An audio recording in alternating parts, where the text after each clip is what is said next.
my baby, my Valentine, yeah. Boy, now you done making my temperature rise. If you leave me, I go die, I swear. You are like the oxygen I need. Hi guys, my name is Noni Matikela. Welcome to the Noni M podcast. So today we are talking about Ubaloyi, the state prosecutor in the Senzo Meyiwa case. We are talking about Brigadier Gininda. We are talking about General Sibiya, right?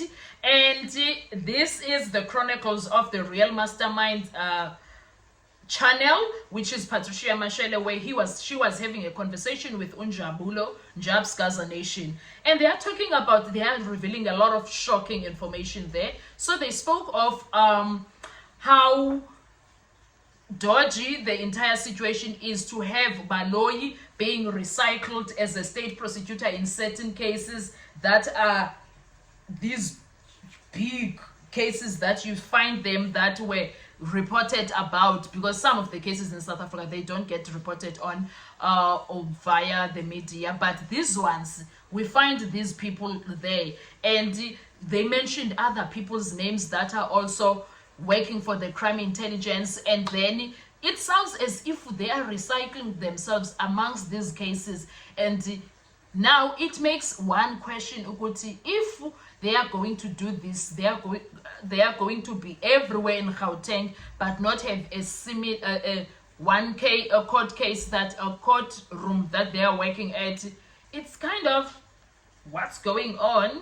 Maybe I am wrong for thinking like that, because if you are stationed in Cape Town High Court, you are stationed there unless you are moving to the other court. I don't know, I could be wrong. But hey, we are finding out a lot of things about them, their involvement in these big cases, and how they are working tirelessly, trying to prosecute people, sometimes people that are innocent of those cases, because this General Sibiya one sounds like he was innocent of that crime that they were accusing him of there, that he was being prosecuted of. And also that it sounds as if, from the revelations of Jabulo, it sounds as if Ubaloyi is always somewhere, and Brigadier Gininda, they are always somewhere where there is supposed to be some certain things that are inappropriate that are being said about Kamalika General Sibiya, and it looks like there is some sort of beef that is happening there, because it looks like even on the Senzo Meyiwa case, they are trying to get him somewhere. It's not yet clear, but it looks like it by the sounds of things from the chronicles of Unjabulo. I'm not sure, I could be very wrong, but yes, those are the allegations that are doing the rounds there.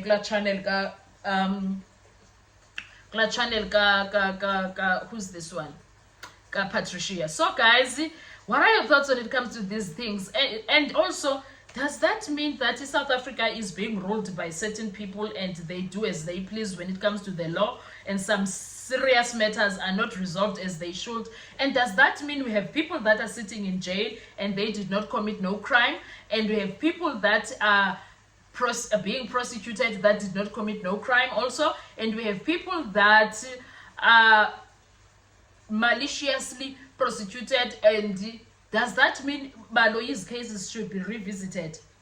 Every other case that Baloyi or Gininda was involved in should be revisited. There's another skatla that Unjabulo is dropping. I'm gonna make another video for Sona, but I'm just shocked at how things are sounding and where things are going with this. But we will see, only time will tell, because all of this is being brought by the happenings in the Senzo Meyiwa case. We are talking about them because of the behaviors that they displayed live. I guess it was not intentionally, but because here they are, and the being live side of things is no longer up to them now. There's nothing they can do about that. Now they are getting exposed. If they are doing anything wrong, now they are in the public eye and they are being seen for who and what they are, if these allegations are anything but true. Okay? So let's talk about them in the comment section. What are your thoughts? Gininda, Baloyi, they are always working together in cases. Okay, let me not say always, but there are cases whereby they are always meeting up, because wow, sana. And then the other part Unjabulo I mentioned, ile part yokuti the people that were being prosecuted were from the Hawks office. but not crime intelligence. And that is where Bomabena, Bonkosi, Boyende, Bokininda are coming from, or were coming from. And that office is left. Njeganjalo, you're not prosecuted, but the other ones are being prosecuted. They are from the Hawks. I don't know. I could be wrong. I don't know even the difference. Okay, I need to find out. Let's talk. What are your reactions when it comes to this? Because now I'm reacting to their videos and I'm shocked. Not just shocked, I'm shocked. All right, sure. See you on our next video. Bye. We can't. You see, that's the problem now that we have with it. We cannot, because when we start thinking about the same prosecutor, we need now to have to go back and see who was the investigator around it. And because they say that also the people that that also did the arrest, which now they're the only ones who are being prosecuted. It's only the Hawks that is being persecuted by Advocate Baloyi. But they're saying the people who survived this thing was crime intelligence. Now, at the time, crime intelligence, there's few names that that comes across on the Mayowa case that we know of. On the crime intelligence, we know, even on the Krecher case, we see the same things. Now, Brigadier Kininda tells us that the solving of the case of Senzo Mayowa was a crime intelligence-driven operation. Yes, he makes mention of Mapena, and then Tanzi introduced to us of another guy of Bongani Yende was there, and then the person that's also introduced the guy that were Chris Belt, a tall guy by the name of Nkosi, who's also from Soweto. But what is being introduced here, they introduced to us a group of crime intelligence officials that were party to cracking the Senzo Mayowa case. But then now, when we start going back, it's the same people that may have also been involved in a Ronovan Krecher matter. Yes. Now, but then now what becomes clear here is that Brigadier Kininda now, he was one of the senior investigators on the Ronovan Krecher case. But the person who was his commander at the time is a retired Brigadier Klemba, basically. Now that brigadier is the one that was working with Brigadier Kininda on a Krecher case.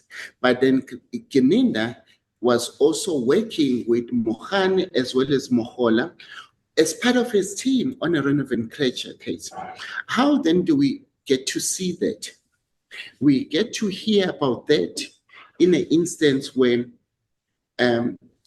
Isa, the businessman, gets gunned down around Rosberg. Now, the person that takes the statement or bail statement that goes and suspect Krecher was is not other than Sergeant Mohola. Sergeant Mohola gets involved in a Ronovan Krecher, working with the prosecutor of South Gauteng at the time. Guess who was the prosecutor?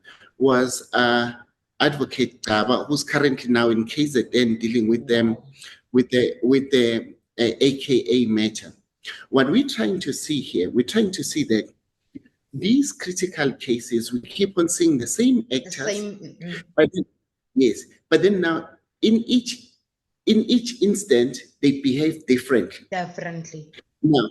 Now on the Senzo Mayowa case, you saw now the General S is now part of the people whom Zungu, whom is seen now as Advocate Baloyi as the one that was trusting Zungu's evidence. But at the time when he's trusting Zungu's evidence, he was not even within the police force. Yes. He was still fired at the time. Yes. Now, how then is it possible that Zungu introduce a person who is currently not in police force to deal with the sensitive investigation?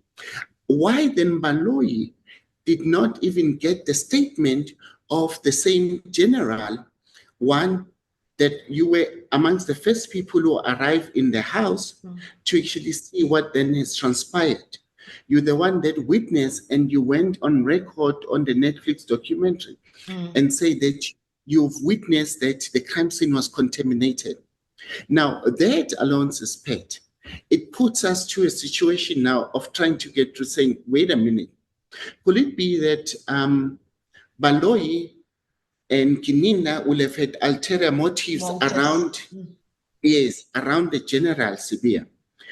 I'm saying that because we know that through the investigation that is being led by Brigadier Gininda and Baloyi, because Gininda tells us that this investigation is prosecutorial driven. Now, they talk about the number of General Sibiya being found in the police cell. They link the number of General Sibiya to accused number 1, which is Moses Sibiya. Survive, I'll be honest. Your loving they dotori. I am so obsessed. I want to chop your kabi ule. Your body they pack me.